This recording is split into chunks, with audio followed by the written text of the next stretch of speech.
if this war's not going to get settled, I'm going to send them Tomahawks. I may send that. The Tomahawk is an incredible weapon, a very offensive weapon. And honestly, Russia does not need that.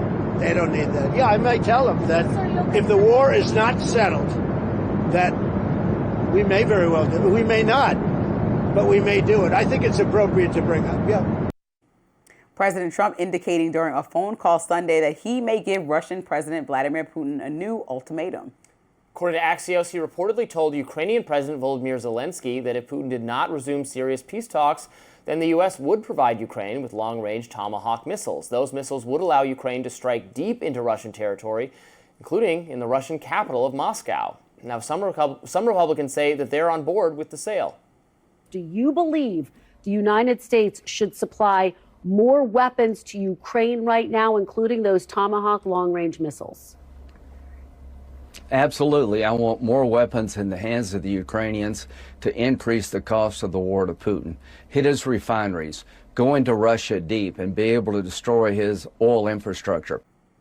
Now, according to that report, no final decision has been made, but Zelenskyy has said that any Tomahawk missiles would be used exclusively on military targets.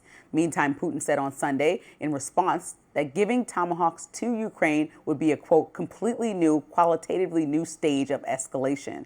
And former Russian President Dmitry Medvedev insisted that it's impossible to distinguish between Tomahawk missiles carrying nuclear warheads and conventional ones after their launch. And according to Reuters, he wrote on social media, quote, how should Russia respond? Exactly, appearing to hint that Moscow's response would be nuclear. Well, Russia has an easy way to get out of this, and they can even keep the territory that they conquered in Ukraine. They just have to make a peace deal. I support President Trump and agree with his negotiating tactics here. He doesn't want to give Tomahawk missiles to Ukraine. He doesn't want Ukraine to fire missiles into Russia. That would be an escalation. It would bring us closer to out-and-out conflict with Russia. We don't want that. But I frankly agree with Trump that it shouldn't be taken off the table entirely because Russia is not playing ball right now. Trump's given them every opportunity. He's given Putin every chance to take a really good deal. Not even, they're going to keep the territory. That was part of the deal. And just to protect, and then the rest of Ukraine remains intact. We got Zelenskyy on board. Zelenskyy didn't want to agree to give up any part of his country, which was unrealistic, but Zelensky's come around. So Zelenskyy has made progress. Putin has not made progress. And so I hate to agree with Lindsey Graham because I consider him a warmonger. But, you know, at some point we do have to increase the hazard to Russia to continue this because they're not negotiating in good faith. That's what's emerging from this. It's deeply frustrating. It's disappointing. We see that Trump wants to be the peace president, the peacemaker, is charting amazing new ground in the Middle East with Israel and in Gaza, and that's great. He wants to make peace deals, Azerbaijan, Armenia, it's all great. But it does take a good faith, concerted effort on the part of the person on the other side. And I don't think Putin is showing that. We're united with our NATO partners, our European friends. So I think Trump should weigh this decision very, very, very carefully. I do not think it is automatically and necessarily a good idea, even if Putin is not negotiating in good faith, to equip Ukraine to strike into the heart of Russia, because what's going to happen is if the war continues, they will eventually lose it. A lot of people are going to die on both sides. This is not good, but as a negotiating tactic to bring Putin back to the table and actually agree to something, that seems all right. I basically, Trump, I trust the president to handle this matter and to think this through, and we'll see. But we don't want to do this. We don't want to give them Tomahawk missiles because we can't control how they'll be used. They use them on military targets, but we can't control how they'll be used. We don't know how Russia will respond. Russia's hinting that it will consider that the same as like a nuclear strike. That might just be bluster or not. So this is not a road we want to go down. It's not something you want to find out. But we can't. You know, if they can't just do whatever they want, right? And have no consequence. I'm sorry, that's not going to be the way it's going to go anymore. And people know watching. I have been the most in support the whole way through of doing a peace deal, even one that's not terrific for Ukraine. And I am all in support of that. I'm not for war. I'm not for escalation. But if they're utterly unwilling. Like with Israel and Hamas for a while, I was saying you had two sides that are both pretty unreasonable. And for a while, that was also true in the Ukraine-Russia situation. But Ukraine is not really being unreasonable anymore, frankly. Zelenskyy has agreed to something that was the best deal they're going to get. He's on board with it. So now it's in Putin's hands, and I'm sorry, but if they're just persisting, well, enjoy missiles. Well, right?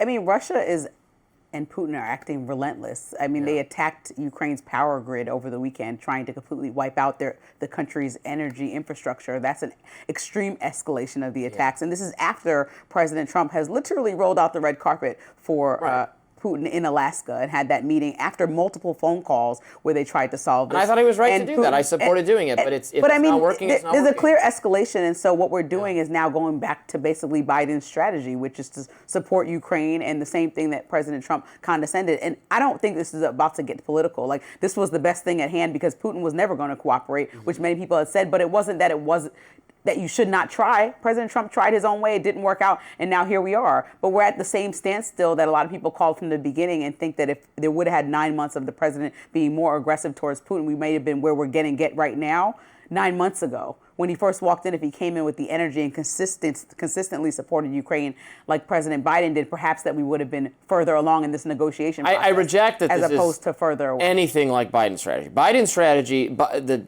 State Department said under Biden that we will support Ukraine to the last man to the end of time. So there was no incentive. I mean, giving them missiles to them threatening nuclear war, that's the end of time. We said Ukraine would get whatever it needs regardless, which created a lack of incentive on Ukraine's part to ever negotiate because they got the U.S. backing them. It was unlimited. A pledge to unlimited support until Ukraine takes back all of his territory, which is what Biden wanted, that would be a bad idea. That I'm not advising at all. I support the deal that was on the table. So that I think it's frankly not at all the same thing as the Biden administration, but you're right that this is a level of support more significant than had been on the table previously, and it's a reflection of Putin's unwillingness to negotiate. And I think that no matter what happens here, NATO, the rest of the world, European leaders that are all talking with President Trump.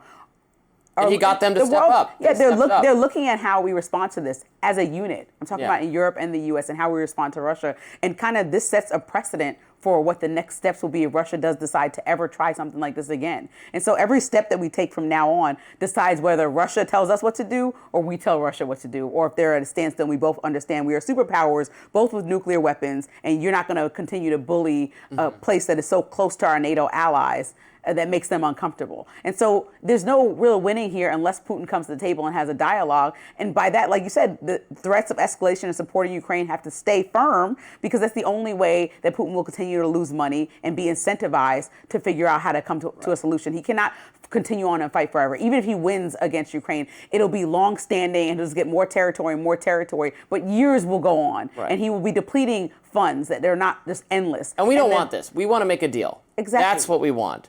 But if you're never going to make a deal, then okay, then this is how it's going to be. Then you're not going to take it for free. You're not going to take it without a fight. That's what the Ukrainians want to do. That's what our European peer countries want to do, and that's what we're willing to do. You're going to have to take it with a fight. If you want to take it with a fight, okay. We would love to go a different way, and we must leave the door open to that. So I'm still hoping it can be averted because our president wants peace. He's the peace president. Well, they had a lot of different meetings, so I'm not sure. But like you said, never give up hope because of what we just saw happen between Israel and Hamas. So hopefully they do come up with a solution. Lots more to talk about on Rising. Please stay with us.